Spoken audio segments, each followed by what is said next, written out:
You are listening to Beyond the Verse, a Star Citizen podcast. A show dedicated to Cloud Imperium games, Star Citizen, and Squadron 42. Whether you fight, explore, unite, and or trade, we bring you news, updates, interviews, reviews, and analysis. So sit back, relax, grab yourself a pour of Radegast, and join us as we go Beyond the Verse. Launch sequence activated.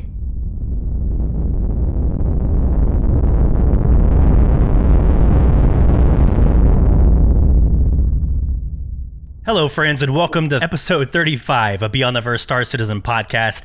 I'm your host, Solus. We're going to have a few new listeners, a few new viewers on YouTube, so I'm going to take a couple seconds real quick and introduce the podcast, introduce myself, kind of who we are, where we've been, and what we're going to be doing. So we set out in March of 2023 to be a weekly broadcast every Thursday that talks all things in the game and outside of the game with a little bit of a lore flair to everything. It's one of the main reasons why we play, so we throw that in.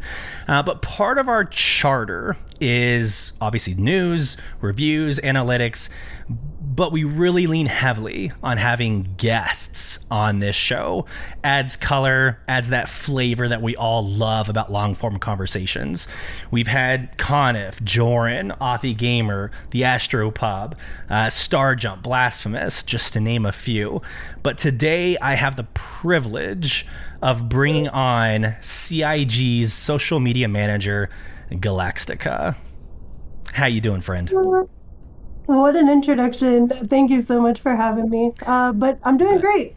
Good. Thanks for having me. Good. Yeah, you're over your sickness. You've gotten better. I've heard. You seem better. A little bit. My voice is still not 100%, but much better than it was about a week or two ago. Yep.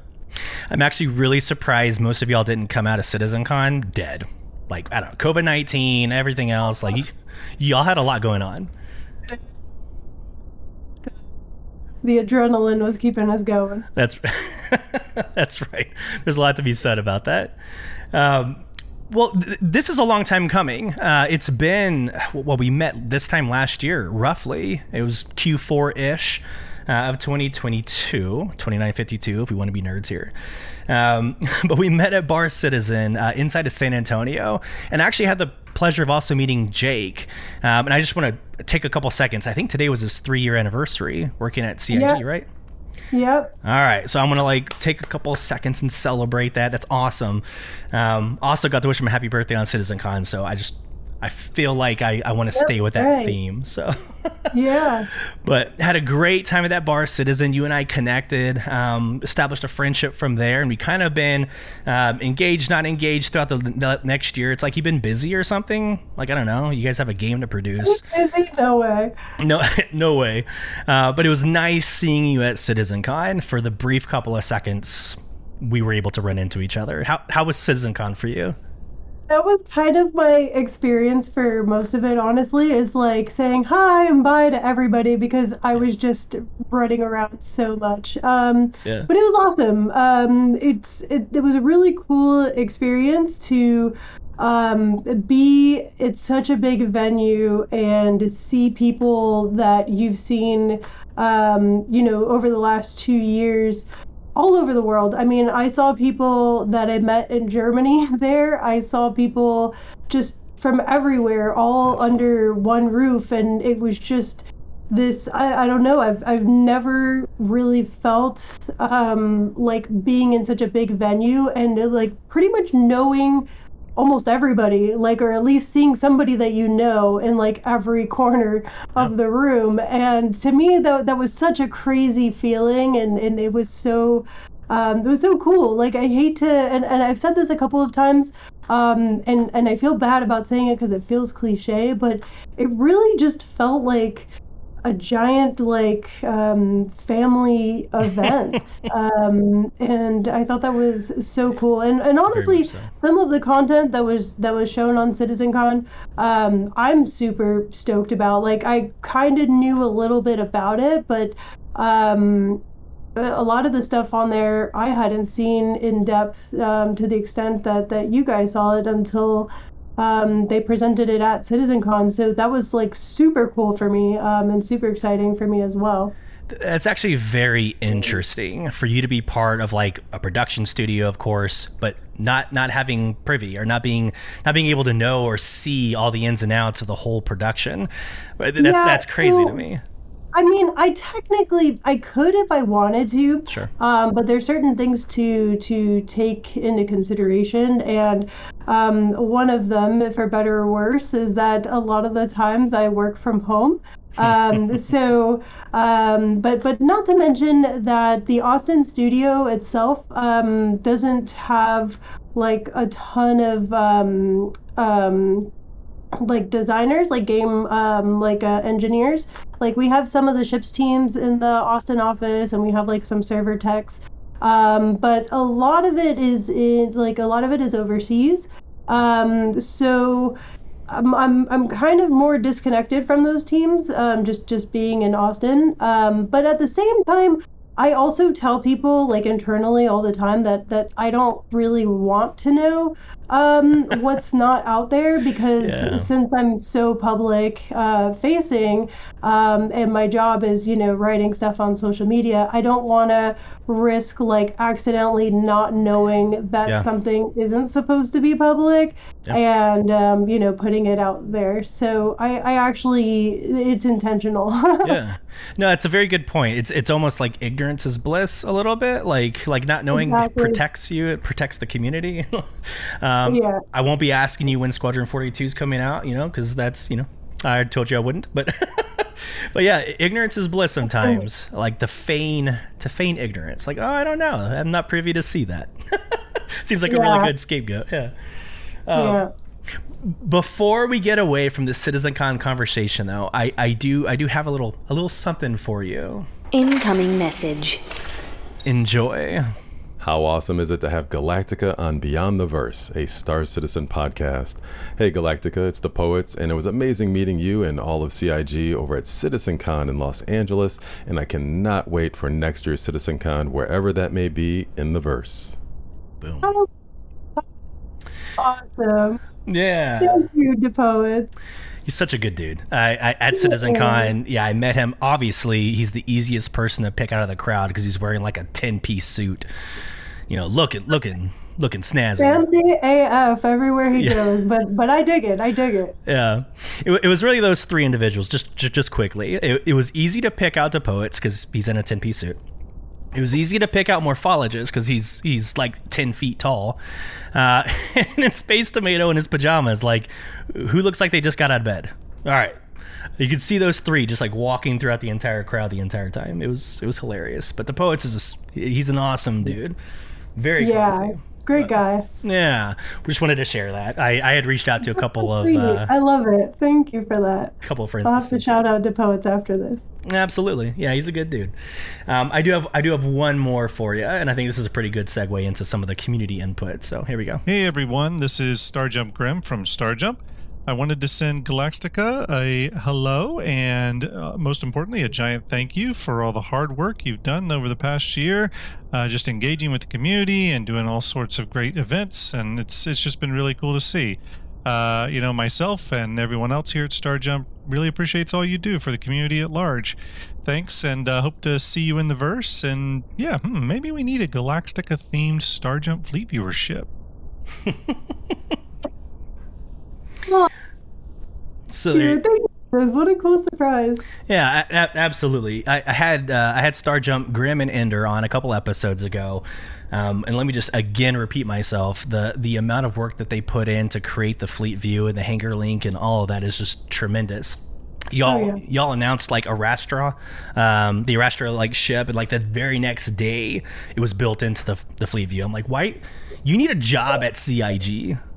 It is really impressive to see how much and again, I feel like this is cliche to say, but there is so much passion around this project that you see a lot of like side projects that people put so much time and energy into. Like, for example, like Atmo Esports is a huge example of that. I mean, everybody that I know on Atmo Esports, they have full-time jobs, but if you knew the amount of work that they're putting into these events, like they're organizing the Daymar Rally right now, and it's just, it is almost a full-time job within itself to do all of these things, between like the marketing, the intake of the participants. I'm sorry if you could hear my dog behind me. She's You're going fine. We do this live. Let's go. And just overall organizing the event, and doing the live streams and all of that, like it is.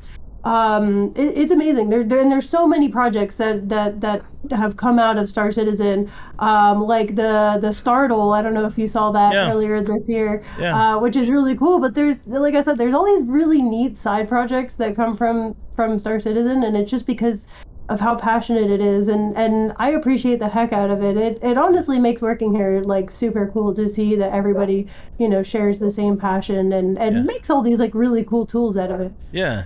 Well, let me ask you probably one of the first, I guess, official questions. I think this is a good segue into it, but like, what does that digestion look like from your purview? So you have somebody like Fleet View or Hanger Link come out, you've got the Startle that comes out.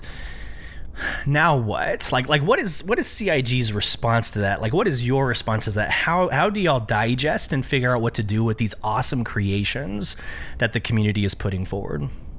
Yeah, so like anytime that we see something like that, like obviously, I'm always looking for content. Honestly, like people joke that I'm everywhere, and it's true because I'm on the community hub looking at the submissions that people are putting on the community hub. I'm on YouTube. I'm on social media.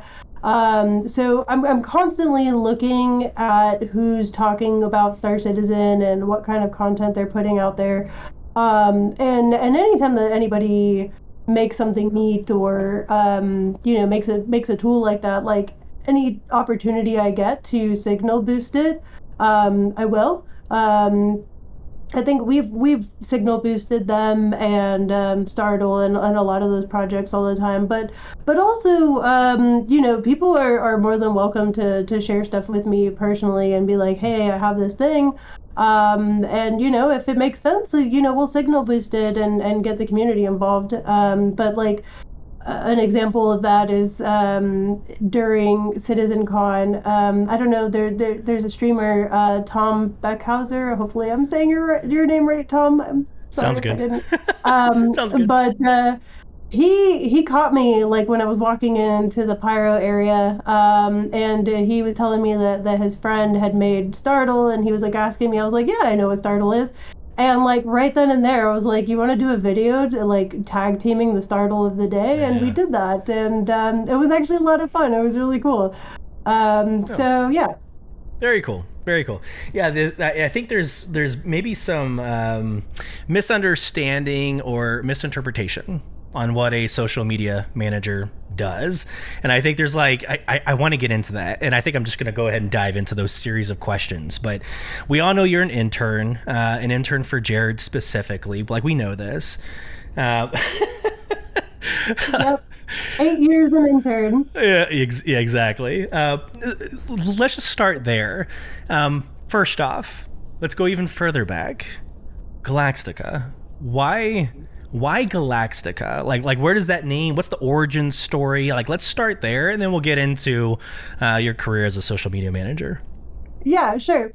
So this is going to be a really lame story. No. But my previous gamer name that I had, it was actually my gamer name from like since I started gaming, was Karmatica. And I used that with the last gaming company that I worked for. And so when I moved here, one of the things that I learned from my last job was that it's nice to have a separation between like your actual gaming tag and your work stuff. And even though those lines are very heavily blurred right now, I wanted to make something that was a little bit more like on brand with like space related stuff. And so I was like, well, how can I modify my existing name to work with the space theme? And so it just I changed the karma and put a Galaxt1ka in there, and that's basically how it worked. Okay, no, that's a legitimate origin story. Where did the number 1 come from? Because a little bit of backstory, I got really upset when I was building my YouTube video. I had to change my font because the number 1... because it didn't have the 1 in the font? Yeah. It blended with the letters, so... That is just because, like, my previous gamer tag, even though I've used the name Chromatica for years, this band in Chile started calling themselves Chromatica, which was a word I thought I had made up. And so I ended up having to use the 1. And so when I switched the name over, I just kept the 1 because I'm like, surely, if I need this handle, nobody's going to have it. And so that's mostly been the case, except for Instagram. Then I had to change it a little bit. With a little underscore at the end. One of my biggest pet peeves as a social media manager, and I know that sometimes this is unavoidable, and I'm also guilty because the Star Citizen socials are guilty of this, but I didn't set them up, is when people have different handles. Yeah. And especially when they're dramatically different. So I'll use Star Citizen as an example because this is one of my biggest pet peeves and something that I've been trying to change forever.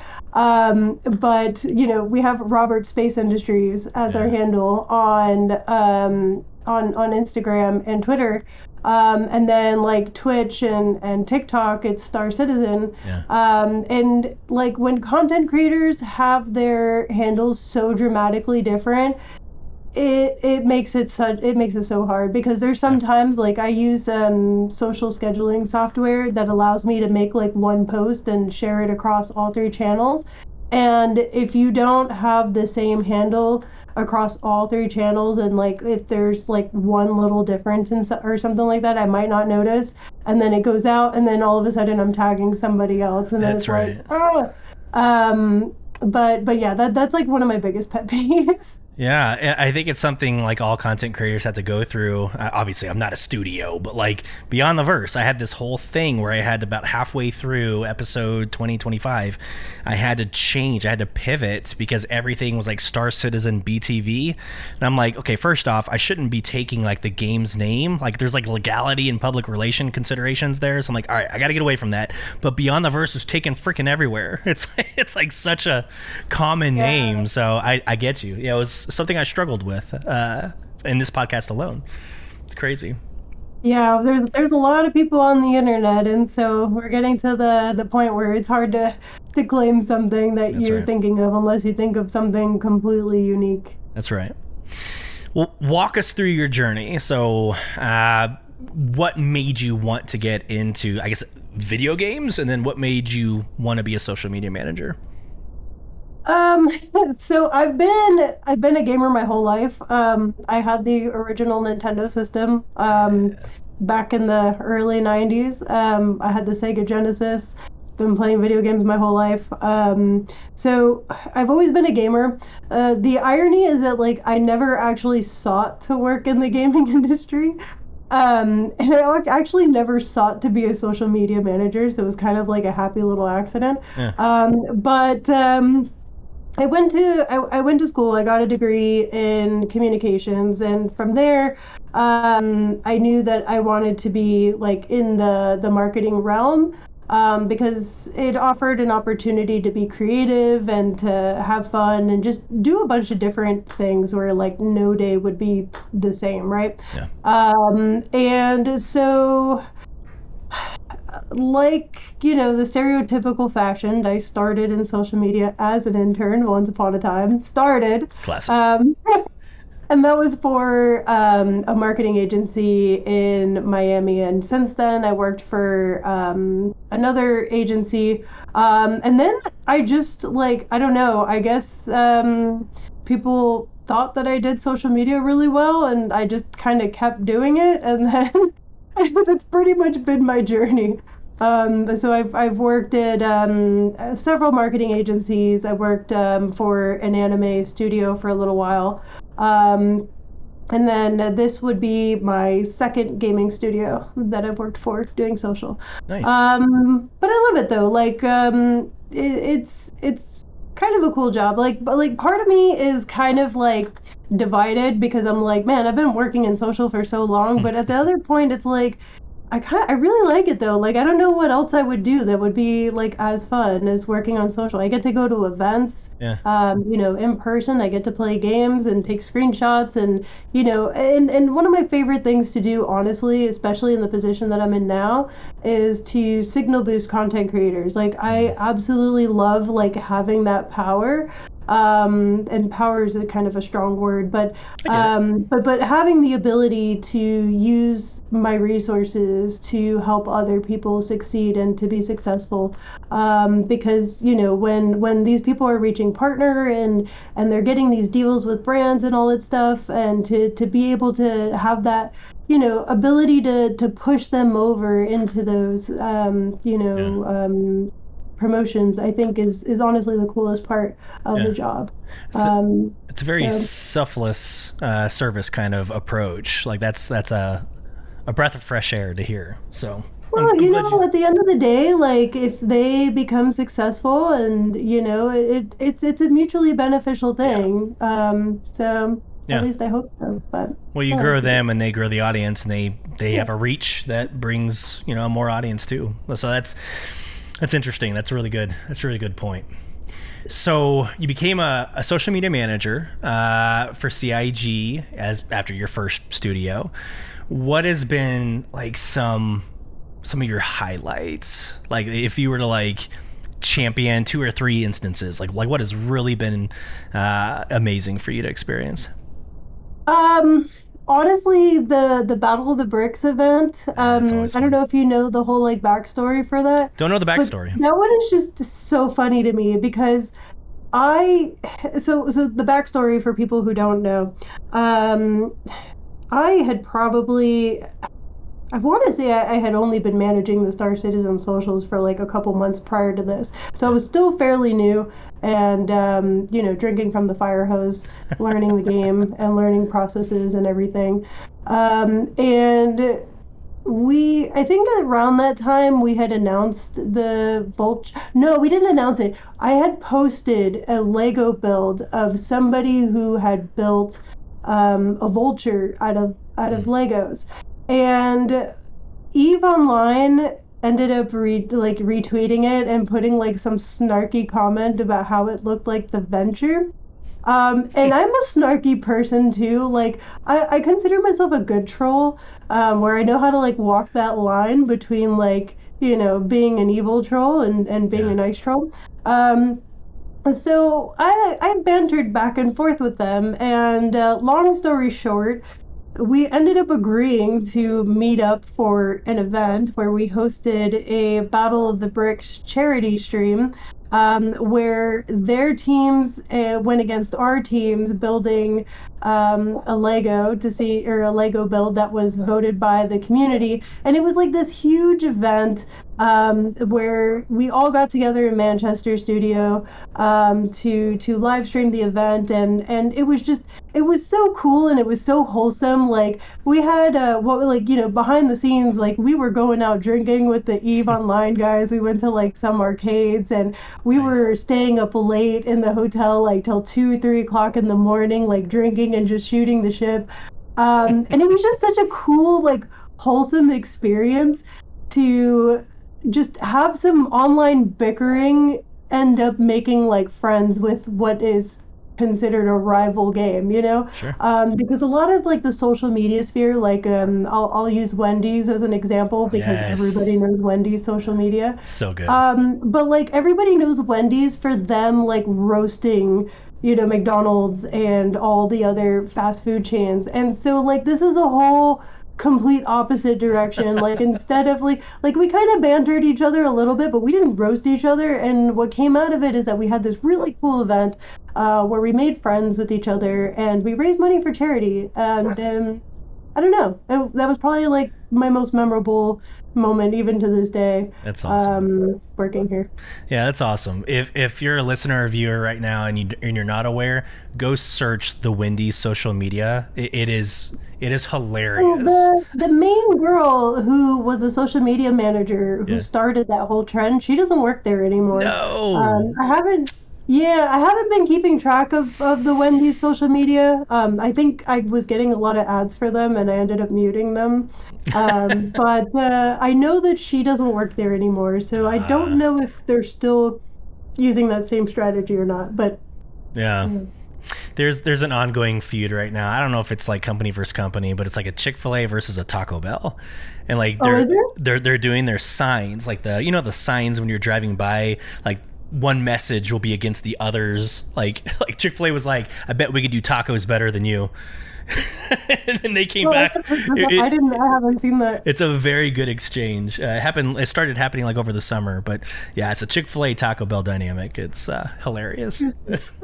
Seeing brands like interact with each other, especially when they're being, I do kind of like when they're being spicy with each other, but like tastefully spicy. Well, what better marketing? I mean, because people are going to make memes out of it. They're going to make TikTok videos out of it. It's like free publicity. Oh, yeah. So makes sense to me.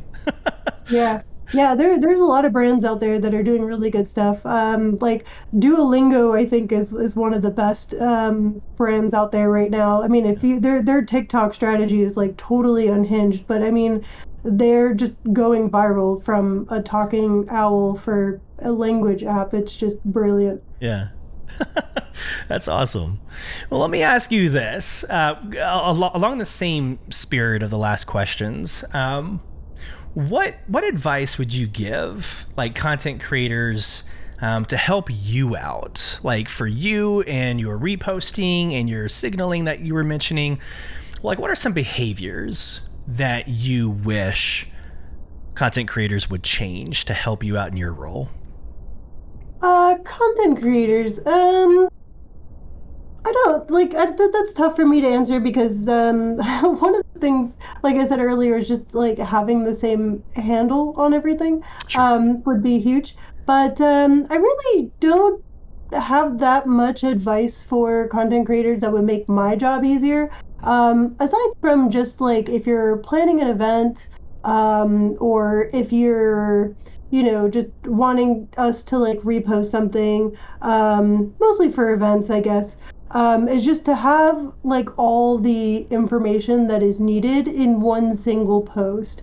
I can't tell you how many times that I've wanted to like retweet an event or something like that, and then the rabbit hole that I've had to go through in order to find. I mean, there's even been some events where like I had to go into a Discord and then when I went into the Discord, like you have to agree to a bunch of rules and do all these things, and I'm like, dude, I'm just trying to find a date for something. Like, don't make me work this hard. I have a million things that I need to do, but I really want to help you guys out and promote this event. And like another thing that is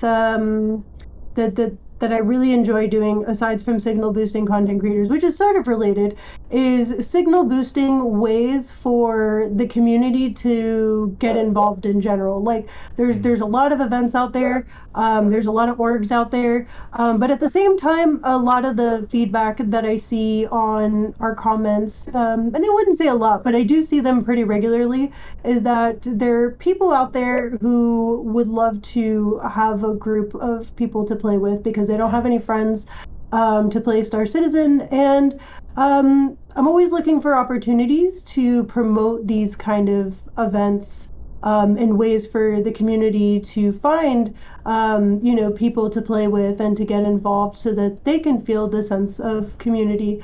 So again, with like all of these events, please have, and especially if you're going to put times on things, if it's streams, if it's events, remember that times on the internet is kind of an ambiguous thing. So remember to include time zones. That's a huge thing. What's probably one of the most common mistakes that I see is people will put time without a time zone. It's very important. Yeah. So yeah, just making sure that everything's there. Links, handles, time zones. Yeah, no, that's great advice. It's great advice. I learned the hard way. In the last game, I was a content creator for New World, and we would put like, hey, we're gonna meet at 8 p.m. Or like, awesome. People from Japan are wanting to play with us, and they're like 2 a.m. our time on like, hey, where's everybody at? Yeah, we done screwed up. So appreciate it.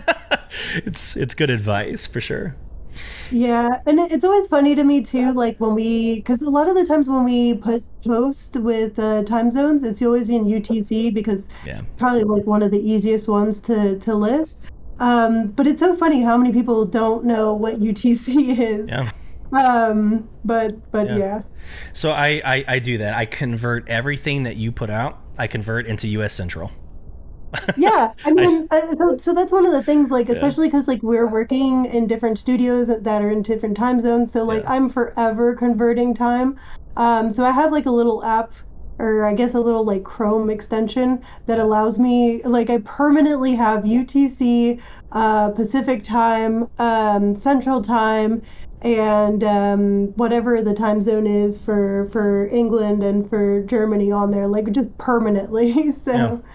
Yeah. Time.gov. It's a really good website we use at Amazon. So it gives you everything you need. So what does that imply for like your own personal socials? Like you do this 9 to 5. I say 9 to 5. I know you're working like 27 hours of a 24-hour day. Let me tell you a secret. There's no social media manager that works 9 to 5, and if they are, they're not doing their probably job. not a good one. 100%. 100%.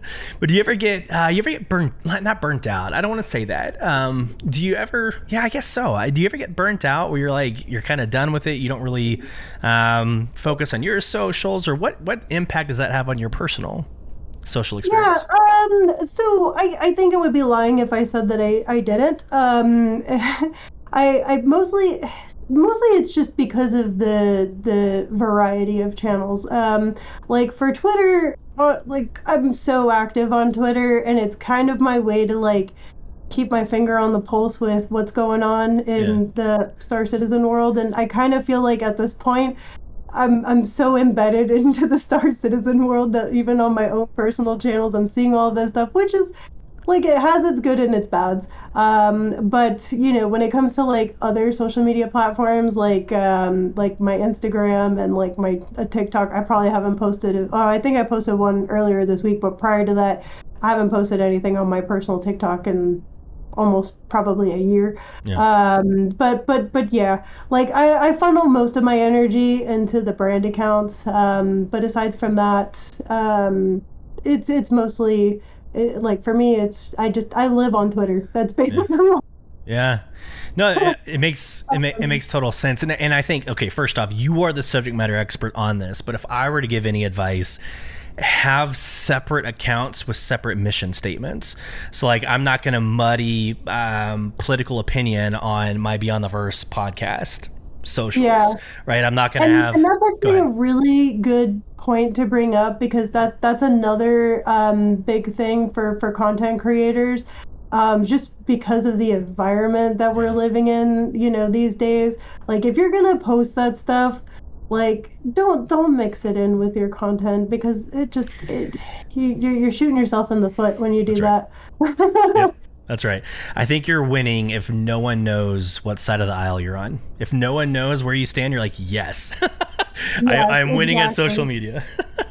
Exactly. It's a sad truth, for sure. So. Yeah, but I mean, so it's funny because I come from the other gaming studio, and I worked there for a little over 3 years, and I just had my 2nd year anniversary a couple weeks ago. Congrats. Here. And it's funny because like our game is so expansive, and like there's just so much you can do with content in our game. And without mentioning the last game that I worked on, there wasn't like a whole lot of opportunity to get creative with content. So I definitely felt that a lot with the last game that I worked on, and that's primarily the reason that I kind of ended up looking for another job. Sure. It's just because like I feed off of, you know, the creativity, and yeah, I mean, like, even this week, somebody posted a video of a spirit that they were using to break somebody out of prison with a tractor beam and a PTV, and I was just like, what? Brilliant. But it's that kind of stuff that like actually invigorates me and gets me like, really excited about this project and wanna, flex my creative muscles in order to make fun content for people to interact with. So yeah. So I want to piggyback off of that last example. Before we went live, you and I had a conversation about the glitches in the game and how those are making like gold. Those are gems in social media. I'll venture to say that some of the best content is when you're not actually playing the game. Like when you're like, I don't know, like when you're showing like a meta build, there's an appetite for that. There's a thing for that. But I think what's making like in 2023, what's making like headwind in social media posts, it's the nonsense that is happening, like the T-poses on chairs, glitching through planets, like the hilarious things that happen, and you just kind of hashtag Star Citizen. You're like, yep, that's Star Citizen. I mean, I'm not gonna lie, like that stuff is kind of funny, and what I was saying earlier is that sometimes like okay, we're gonna be honest, we know that bugs happen in Star Citizen. It's an active development. It's just part of the process. But honestly, sometimes the bugs kind of make it funny and kind of make the experience more fun. Don't get me wrong, I totally understand that they can be frustrating. But it was just like the other day I was playing with a group of people and they were trying to pick me up in some ship and the ramp wouldn't go down all the way, and I was like challenging myself to get like a running start and to see how much I could use low gravity in order to get on there. And I saw For Science in the chat earlier, and they do stuff like that all the time, and I think that's kind of funny. And then there's the YouTube channel called Clip of the Day that makes like montages of everybody's Star Citizen clips, and I'm not gonna lie, I probably watch that almost every day, and I laugh my ass off on some of the stuff that happens to people. So good. So yeah, granted, it's like I'm kind of in this tricky position where like we own up to that shit. Like we're not gonna tell people that the game is perfect and that there's no bugs, because that's not the truth. But it puts me in a tricky spot in terms of like, do we want to post this? And I have totally posted some videos that were super like out there with a funny bug, but at the same time we don't want to just make our social media contents about funny bug stuff, right? Because then what message does that put out? So so yeah. I think a good example, and this is several Insight Star Citizens ago, but a good example was like at the end of the credits, there's usually like an additional scene, and Jared was talking about the elevators killing people. Like it was Dungeons and Dragons, and like they rolled like a nat 20, but they still died on the elevator. I'm like, that is so perfect. Yeah, that's what I say. Like we know that it happens. Yeah. Like we're not blind to it. We acknowledge it. But I'm not gonna post every week about how an elevator has killed somebody. Yeah. Although I haven't been killed by an elevator in a really long time. So man, I don't know if it's a thing or not. You better knock on wood. You better knock on wood, because I haven't died in an elevator, and I haven't had a 30K since before CitizenCon. So I don't know. Better knock on wood. I know. We're gonna 30K out of this podcast in a second here, but. Oh man! So what are you playing right now? Like, are you playing Star Citizen? I know you stream. I know what you've been playing, but for the sake of the podcast, what else have you been getting into? Yeah, I do play Star Citizen quite often. Although I'll be honest with you, I haven't played like once or twice since CitizenCon, just because I've been so busy. But also I've been like super heavily embedded into Baldur's Gate. Yes. I have like almost 200 hours in it right now, and I haven't even finished Act 3 yet. So, and then they just came out with an update that I saw that's going to add more content to it. So I'll probably never finish this game at this rate. And then I'm also playing Cyberpunk Phantom Liberty, so been really heavily into that lately as well. Also just picked up Ghost Runner 2, which that game is so massively underrated and such a great game. It is completely unique in comparison to anything that you've probably ever played. Sure. But it has amazing visuals. It has a synthwave soundtrack. Whatever that is. It's just like One of my friends called it a Genji simulator, and I think that that's probably the best way to describe it because it's a lot of like parkour, but it's like cyberpunk parkour where you only have one life, and if you get shot or you fall or something, you have to start from the beginning, and it's really frustrating but really rewarding at the same time. Yeah. Well, I mean this out of all respect, but you definitely look like V from Cyberpunk. Like I can see you. That's the goal I'm trying to achieve. I see you posting the katanas. You shopping for katanas or something for the December holidays. Yeah, it's good. Yeah, you brought up Baldur's Gate 3. So first off, I got the freaking collector's edition over here. So yes, I'm a fan. I love it. I'm right there with you though. I've put in over 100 hours, and I'm maybe scraping Act 3, but there's so much crap to do. I guess to turn this into a question, game of the year. What do you think? I mean, it has to be. Can I be honest with you? Yeah. Baldur's Gate is not my game. Like, I do not play those type of games. Like, I know this comes as a shock for a lot of people. Although I see people from my Discord in here, and they'll be able to tell you that I just watched Lord of the Rings for the first time this year, and they had to start a stream incentive for me to watch it, and now it's become like a meme. But I'm not a high fantasy person. I'm very much a sci-fi person. And so Baldur's Gate, like I don't play RPGs, I don't play like high fantasy stuff. So like Baldur's Gate is not my game at all. Like I would never in a million years play Baldur's Gate. However, I am a huge sucker for a good character creator, and when I was seeing the characters that people were building on Twitter, I was like, I might have to buy this just for the character creator. The character creator was my gateway drug, and I ended up getting it. I fell in love with the character that I built. By the way, I spent 3 hours, and I'm not even joking, 3 hours building my character for Baldur's Gate. And then I started playing it, and just like the story and the gameplay and just everything just absolutely sucked me in. So there's no argument that it would not get Game of the Year from me, because for something that I wasn't even expecting, like I literally thought I was going to make my character and never play it again, because I tend to do that. But that's not what happened, and I have not put the damn game down since I got it. So good. Hands down, Game of the Year. Yeah, no, I agree 100%.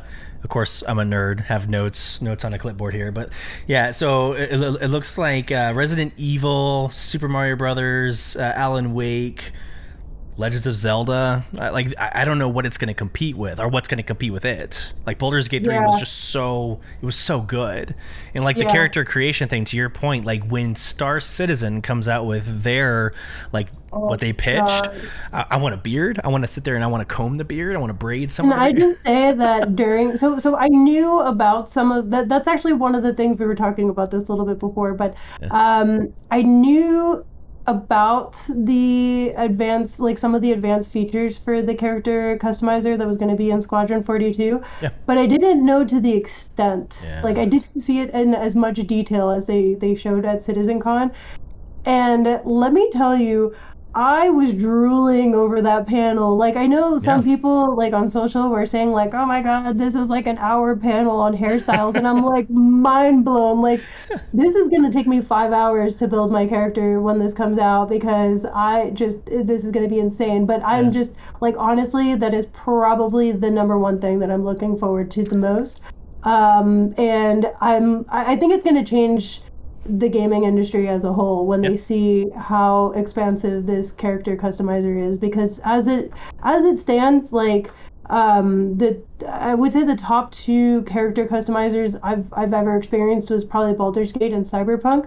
Starfield had a lot of options, but like they weren't really good options in my opinion. Like I remember it took me like 3 hours to make my character in Starfield, but I felt like all the options just kind of looked like I wasn't really sold on anything. Everything was just kind of like mid, as the cool kids say. But I think that this is really going to push the industry into changing the way that we build characters in the future. Yeah. Well, I think that's the appetite. Like, if you look at content creation now, it's like screenshots and videos of your character in third person. Like, people want to have that ownership and identification inside the game. And for us to even be close to that, we say diversity, inclusive, like, for us to even be close to that is a huge win for content creators. Like, the fact that I don't have beards in the game, it breaks my heart. And then I saw it at CitizenCon, I'm like, yes. I have a place in this world. Yeah, no, it's going to take Looks... content creation to a whole nother level. Yeah. But yeah, that's super exciting for me. Yeah, absolutely. Well, you stole the next question. I was going to ask you, like, in Star Citizen, like what else are you? So I guess what else are you looking forward to? Yes, the character creation is going to be badass, but is there like a 322, which I guess is hair, but is there like a 322 launch you're looking forward to without getting into dates or any promises? Is there anything towards Pyro you're looking forward to the most? Yeah, so obviously the hair. I feel bad. I haven't even seen what's like in the avocado build. Even though I know that hair is in there. So I actually don't know what the hair is going to look like for this next build. I just know that there's more. Oh no, we've lost Galaxt1ka. Stand by. Hold on. Did we get you back? I think so. Did I drop or did you drop? I don't know what happened. It's live, so let's just say life happened. All right, we're good. Let's go. All right, I'm sorry. So the hairstyles I'm definitely looking forward to. But also as shown on CitizenCon, and obviously there's no release date for this yet. But base building for me is going to be huge. Yep. So that is probably the second thing that I'm most excited for. Although it's hard to tell when that will come out. Right. Yeah, that was the one thing.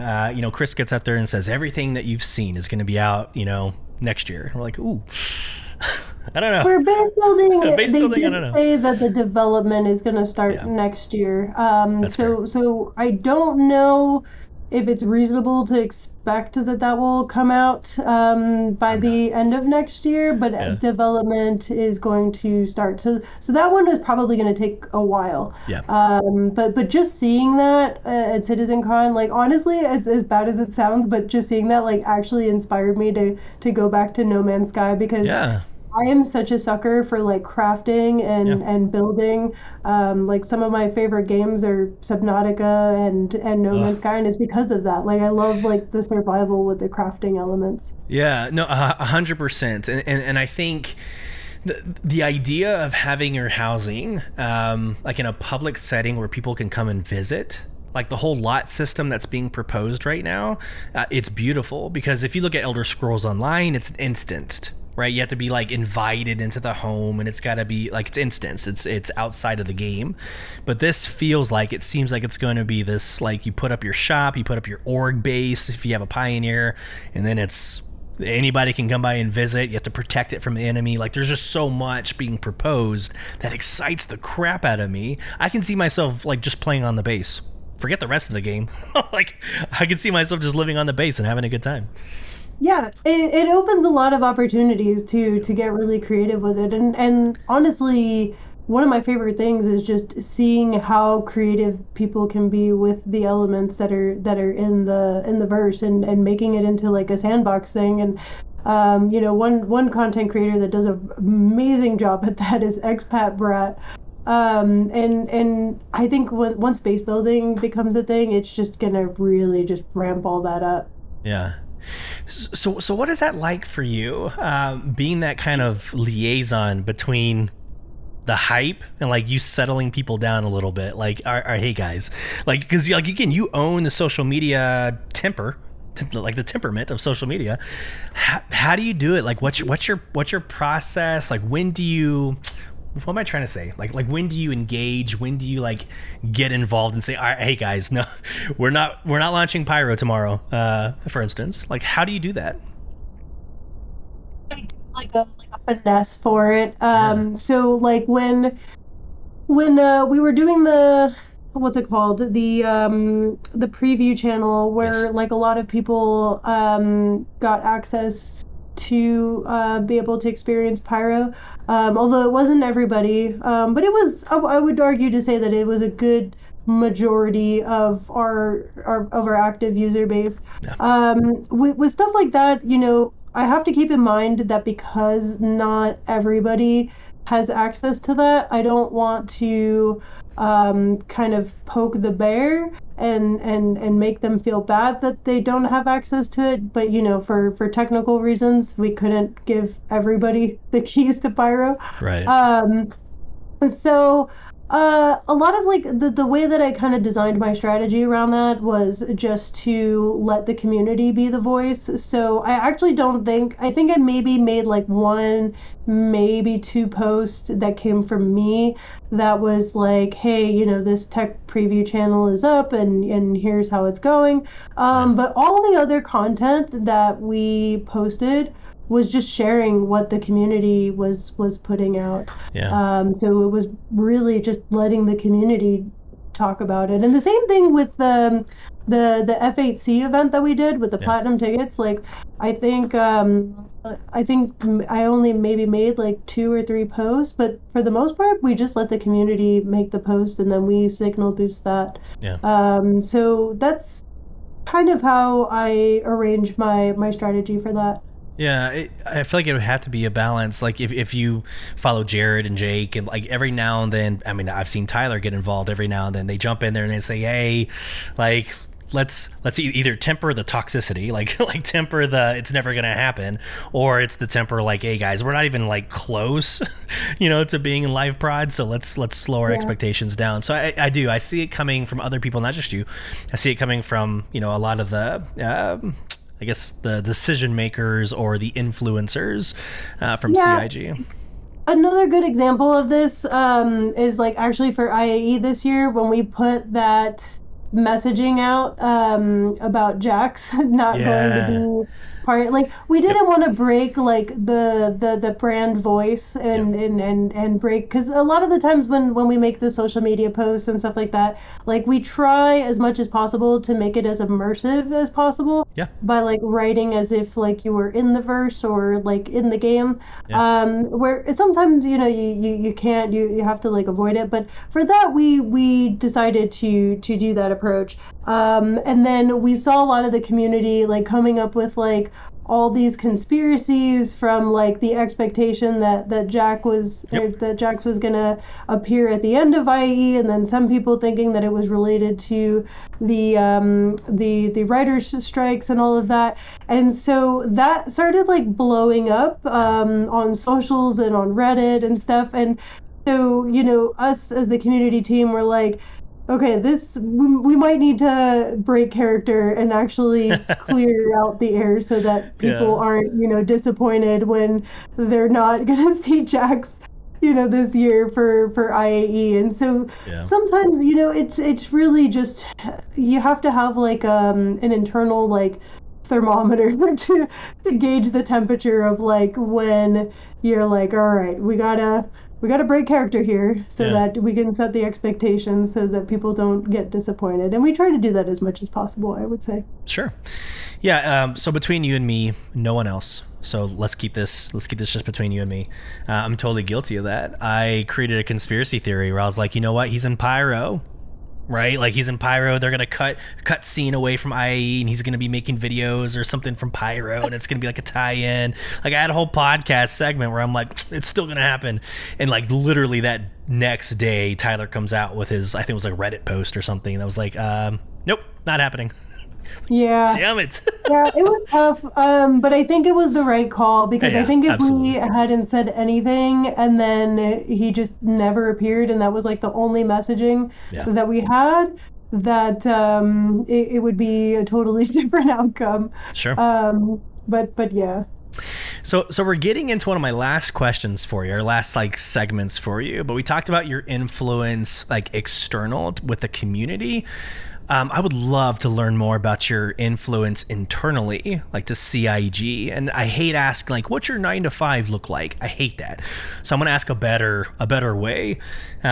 but like in the decision-making process, whether it's marketing or whether it's, some endeavor, Luminalia coming up in the next couple weeks, what does your role look like internally? What are some functions that you do? What are some considerations? What have you influenced at CIG? Yeah, so I could answer this in two different ways. Like I can tell you like what the process is in terms of like my involvement, and I can also tell you like what my typical day-to-day looks like. Sure. But in terms of like the involvement aspect, so us as a community team, like I wouldn't just put it on me, but the community team as a whole, we're like always having meetings about planning, creative things Sure. for future events. Like just this week, we were planning stuff already for Valentine's Day and for Lunar New Year's. So we do like brainstorming meetings, and a lot of it is just piggying back and forth between like, hey, what kind of cool contest can we do for the community, and what kind of fun engagements can we do like on social media. And sometimes this has spawned like some really creative stuff. Like one of my favorite things to do, or one of my favorite things I've done on social media is it actually started 2 years ago. For Valentine's Day, we did a thing where I made a post, and we said something along the lines of like, be our Valentines. If you comment on this post, we'll send you like an individual Valentine's Day card. Yeah. And I had created, let me tell you, I spent so many freaking hours making these stupid Valentine's Day cards that were all like full of Star Citizen puns. I must have had a folder on my computer of like 50 to like 60 of them just ready to fire. And every time that somebody commented on our post, we responded with one of them. Yeah. And I thought that was like it was such a fun thing. And it actually ended up being really well received, because so many people were commenting, trying to get us to send them Valentine's Day cards. Yeah. And we did something similar last year as well, although scaled down a little bit. So, stuff like that comes out of those like brainstorming meetings. But we've also done... trying to think like what creative thing that we've done recently. I don't know, but a lot of like the brainstorming sessions that we have, we talk about like, different videos or contest and stuff that we want to create for each promotion, and some of them are pretty wild. Like some of the stuff that I pitched for this Valentine's Day, I'm like really hoping goes through, because it is pretty unhinged and wild, but Nice. But it's fun. So is there a feather in your hat that you like brag about? Like is there like the one thing you're most proud about that you delivered, or that you pitched that got accepted? Oh gosh. Not to put you on the spot, like I don't. That sounds like an interview question. I don't know. I would really have to think about that. Yeah. Off the top of my head, I don't know. Like I don't have one. Like I've had a lot of things that I've pitched. Oh my God, I just remembered. Okay, so Let's go. first thing that comes to mind, was it last year? No, not last year, but the year before that, for April Fools, I was the one who pitched the Mesher dating app that we made as a joke. Yeah. And it was so funny because we had planned this like months in advance. Like I said, like a lot of the stuff, like we're already planning Valentine's Day, and it's not even December yet. So anything that goes out is planned out months in advance for the most part. And so we released our dating app called Mesher 2 years ago for April Fool's Triggerfish. And it was actually a really funny situation. The same day, EVE Online had also released a dating app for April Fools. And at this point, because of the Battle of the Bricks thing that I was talking about earlier, like we were already like cool with the EVE Online guys. Like we were kind of like buds with them.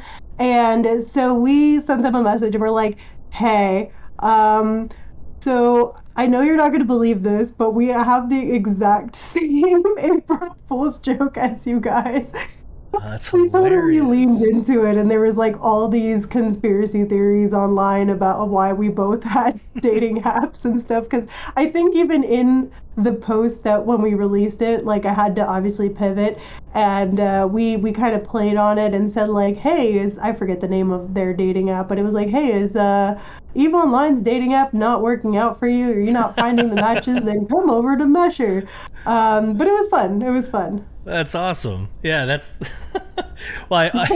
I hope the things that you're pitching for this Valentine's Day, April Fools, and all that works out. Like that's hilarious. Oh, I've already pitched stuff for April Fools this year, and I'm really hoping. Oh my gosh! Like, let me just say, like, if there's some really like unhinged shit that you're like, who the fuck came up with this?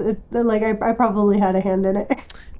Well, you've heard it here. I will clip this, and I will play it in March and April, and I'll be like, hey, you heard it here first. I'm crossing my fingers. I have a feeling that what I'm pitching for April Fools isn't going to happen, but if it does, and I hope it does, it is going to be so unhinged. That is hilarious. So basically, if we see anything goofy next year, it's on you.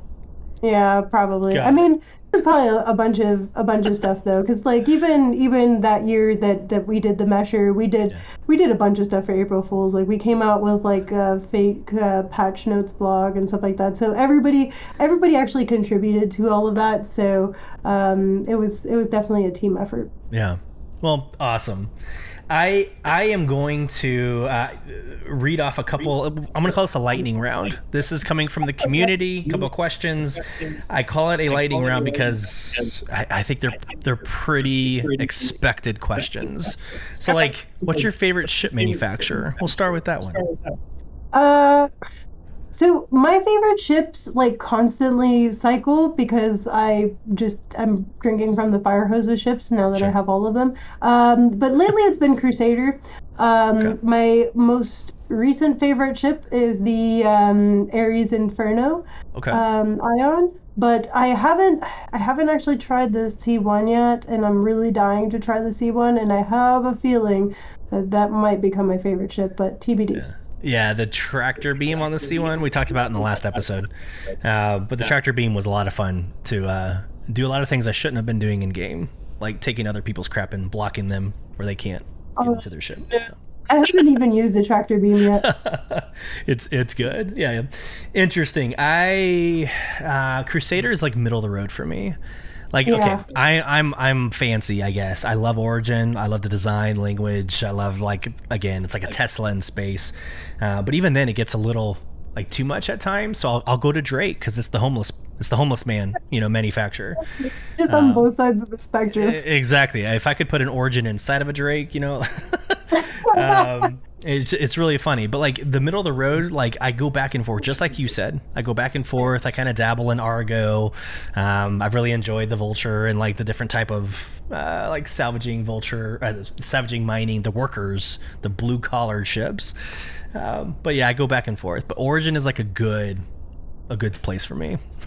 I feel bad saying this, but I think I've only flown, like I've been in a bunch of Origin ships. People don't let me fly ships when I play with multiple people. I have no idea why. But that was sarcasm. Yeah. But the few times that I've flown, I forget what I was flying. I think it was a 600i. But I just the flight style, the piloting style, I don't know how to describe it, but the way that it handled wasn't like, I don't know, I wasn't a fan of it. Like it just wasn't for me. Sure. Yeah, it's amazing how passionate people are about their ship manufacturers. Like the whole, you guys put on the Best in Show ship showdown. You put the ship showdown together, and like people get mad. Like angry on social media, and it's super interesting to find out like why are they passionate. There's more like anti-Origin than there are pro really any other ship. Like I hate Origin. Like I'm voting for what beat out the The But that's what 890. Ship Showdown is about, though. It's like the way that I think of Ship Showdown, it's like a WWE match for all the ships. So like it's That's right. everybody, being brutally passionate, as I like to say, about their favorite ships. But what's funny to me is that everybody was going for manufacturers this year, and I don't think that people understood how the Ship Showdown works, because it's actually for individual ships and not manufacturers. Yeah. But yeah. That's a good point. I feel like some of the spirit of the event kind of gets tainted a little bit, because like if I hated Drake, there's no way I'm voting for the Corsair. I hate Drake. The Corsair is actually like the Corsair is actually a pretty decent ship. Like like why would you not vote for it? But a mule beating out one of the larger ships is ridiculous. Become a meme event at this point. And I don't know, like honestly, out of all the events that we do, that one's probably up there in my favorite and my top. Because I actually enjoy seeing all the bicker. That's actually a really good question. And if you can't answer this, please like say so or give me a nod and we'll move on. But like what through all the social media engagement events that y'all do throughout the year, what is like the most engaging event? Would it be Ship Showdown, like numbers wise, or is there another? So like if we're talking about numbers wise, like CitizenCon absolutely blew everything through the roof. I mean, it's like absolutely insane. But CitizenCon, I mean, there's honestly nothing that can compare to CitizenCon. And IAE is also another really popular one. But I think honestly, like I'm thinking about all the events, and I have to say I think my favorite one is probably Ship Showdown, with like Day of the Vara being a heavy second. Okay. Yeah, I would imagine like Invictus Launch Week and IAE, basically the same spirit of event. I would think those would be pretty high. Obviously, CitizenCon, like that. Yeah, of course. Well, it's just funny to me that like in 2 days, the insane amount of like engagements and stuff and just new people coming to the pages and all of that have happened in 2 days versus like, IAE is like almost a month long, and so is Invictus Launch Week, even though it's called Invictus Launch Week. So, there's a lot of events. Like Alien Week is pretty short, and the Pirate Week is also pretty short. So a lot of it's kind of unfair to compare a lot of them because they're not running at the same capacity as those. But yeah, Invictus Launch Week and IE are probably some of the biggest events that we have. I think it helps whenever you've got like the Future of Gaming video that came out that Osmond Gold and Dr. Disrespect were responding to. Like, yes, that's gonna be insane. Situation was so funny. Like, I was gonna meme on top of that because it got to a point where like we were just watching reactionception. That's right. To that video. Like, it was like Osmond Gold reacts and Dr. Disrespect reacts to Osmond Gold. Then me and Buster were joking. I was like, Buster, you need to make a video reacting to Dr. Disrespect, reacting to Osmond Gold, and I'll do a video reacting you. Yes. It's amazing. That's one of the social media trends I have never really understood is reaction videos. Like on podcasts, I'll throw up Inside Star Citizen and we'll watch it together. It's 15 minutes, it's good information. But like the whole like reacting, like watch the video yourself and react to it yourself. Do I really care about like what Osmond Gold or Dr. Disrespect thinks about a game? But I guess it works. So I didn't understand it either until like I kind of, and my channels are definitely not a React channel, but there's definitely, especially more recently, been times where we watch stuff on my stream together, and honestly, like, I think reactions is kind of like is not the right word to use, because like if I do that, it's not necessarily with the goal in mind that I'm gonna react like crazily and that people are there to watch how I react to it, but it's more of a hey, let's watch this together and see it at the same time kind of a thing, and that's what it feels like, at least from me being on that side of it. But it just so happens that Dr. Disrespect and Osmond Gold have like millions of followers, so then it kind of becomes that, right? Yeah, they also have. I love Doctor Disrespect's like his personality. I love when he reacts to things because it's like how I want to react. I just know I can't. So yeah. All right, so back to the community questions. Favorite game loop. If you're going to be in game for 30 minutes to an hour, like what is the one thing you're going to be doing? Ooh, that's a tough one. That is so difficult for me to answer because most of the time when I'm playing the game, I'm literally creating my own stupid loops. Like that's like one of the things that I actually enjoy doing the most. Like we've done things where we deliver hot dogs to anybody in chat in the verse. Or I was actually planning on doing a foot race at the snake pit where we get a bunch of people and they have to race on foot instead of like in a ship. Yeah. So like I love doing stuff like that. And I feel like that's majority of what I do. I don't actually play the game as intended. Yeah. But I don't know, like I've actually, even though I suck at it, I've taken a liking to doing like dogfighting lately, and that's kind of where my Ares Inferno Ion favorite ship comes into place because we were doing some Pirate Swarm matches, and it was the first time I think I'd ever used that ship, and I was like, oh my god, this thing is amazing. I feel like I took down the whole Idris by myself. I didn't, I had help, but it felt like I did. Yeah. And that was pretty cool. So yeah. When you say dogfighting, like Arena Commander or in the verse? Like just doing space combat in general, like bounties and stuff.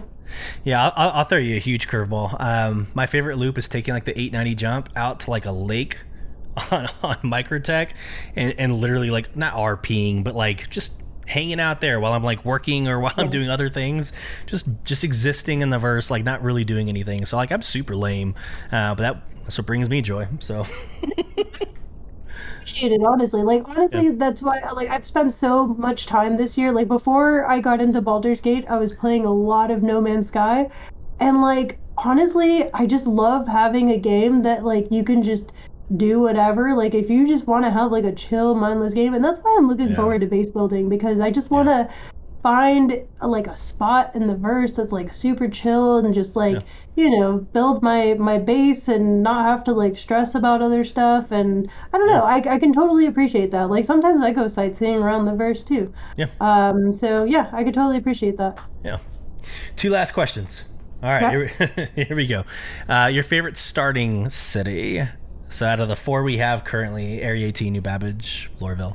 I'm gonna say Area 18 because it has everything there and everything is like so easily accessible. So yeah, I would say Area.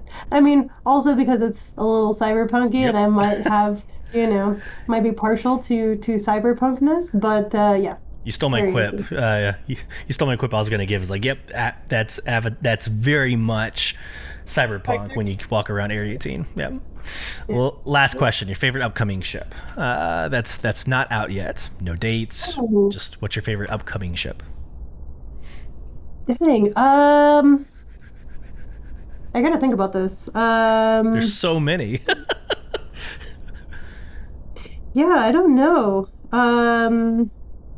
Well, let me ask you this. The Galaxy looks pretty cool. The Galaxy is awesome. The modularity of the Galaxy is going to be amazing. Yeah, probably the Galaxy.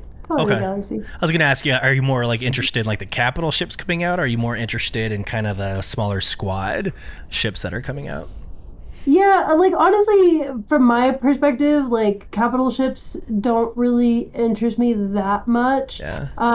Just because it just seems like a lot to manage. It's a lot to manage. But BMM, I should have went with BMM. But yeah, like for example, like the BMM, I don't know, like it seems like a lot of responsibility. And I don't like responsibilities. But I don't know, like the Galaxy just seems like a cool ship, and I'm gonna expose myself here. I actually don't know if there's any ships in game right now that has modularity. I want to say that there's not. So I'm curious to see what that's gonna look like. Yeah. Yeah, absolutely. I'm gonna venture out and say no. I don't think so. But I remember somebody, maybe it was Crew. I remember somebody who said like the first ship that was going to have modularity in the game was the Galaxy. So I'm pretty sure that's a I think that is accurate. I just wasn't 100% on that, so I'm like, I hope I'm not exposing myself when I say this. Galaxt1ka said, you heard it here. So cool. Well, I will go ahead and I'll go ahead and wrap up this amazing conversation. Before we say our goodbyes, if the community, if the listeners want more of Galaxt1ka, where can they find more of you? Twitch channels, anything you want to plug in this moment? Yeah, I mean, pretty much any social media platform. If you just type my name in there, you could probably find me on it because I feel like I'm everywhere. So, but mostly I'm active on Twitch. If y'all want to come into my Twitch channel, you're more than welcome to. If you see me playing Star Citizen, honestly, the only reason that I stream Star Citizen is because I love playing with viewers. And so it's kind of like my way to play with the community. So that being said, unless I'm doing a private event, which sometimes I'll join like Authy's like ladies night and stuff like that, I'll usually disclose that. But other than that, anytime that you see me streaming Star Citizen, it's fair game. You're welcome to come hang out and join us in game, and get into some stupid shenanigans. And then aside from that, I'm also really active on Twitter, so you're more than welcome to also follow me on Twitter. That's awesome. Well, thank you so much for joining us on Beyond the Verse podcast. It's meant a lot to me as a friend who has known you for over a year now at this point. Thank you for taking time out of your Thursday and being part of the show. It means a lot. Yeah, no, this is great. This is actually a lot of fun, and good. I'm really glad to be here, so thank you for inviting me. Absolutely. Well, for everybody else, I'm actually going to be in Seattle next week because it's Amazon's post Cyber Monday, Black Friday event. So I will not be recording episode 36 next week. Expect episode 36 in 2 weeks. So with that, safe travels as you traverse Beyond the Verse. Take care, everybody.